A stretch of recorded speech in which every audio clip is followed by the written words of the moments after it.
Isang batang lalaki ang umano'y na-hypnotize at iniligaw daw ng isang babae.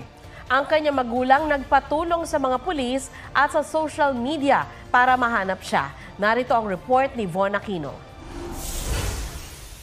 Miyerkules ng hapon noong August 21, umalis daw ng bahay ang 12 anyos na lalaki na itago natin sa pangalang Carlo matapos mapagalitan ng kanyang magulang. Labis ang pag-aalala ng kanyang mga magulang, lalo't diagnosed si Carlo na may ADHD. Siguro po nagpanik po siya. Hinabol pa po siya ng lola niya kasi lang po hindi na po siya naabutan. Na maghating gabi, nagdesisyon silang i-report sa San Juan Police Station ang pagkawala ng anak. Since na hindi pa naman 24 hours na nawawala yung bata, nag-advise ng mga investigador na magdala ng pictures, bumalik uli.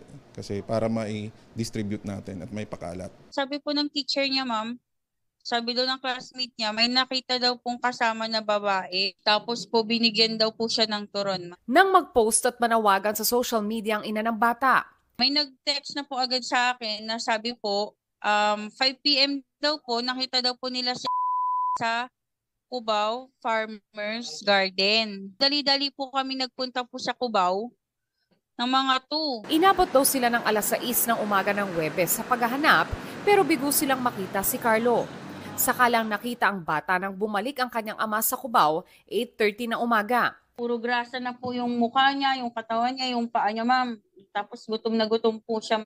Wala raw maalala si Carlo sa nangyari maliban sa pagsakay niya sa jeep. Na-hypnotize po siya. Tapos sinakay po siya sa Antipolo, ma'am. Mukhang niligaw po niya yung bata at kinuha niya yung pera, ma'am. Okay lang po. Happy ka na nakauwi ka na ng bahay? Opo.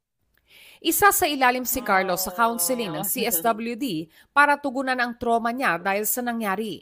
Bagamat nakauwi na si Carlo sa kanyang mga magulang, iimbestigahan pa rin daw ng San Juan City Police ang nangyari. Von Aquino nagbabalita para sa GMA Integrated News.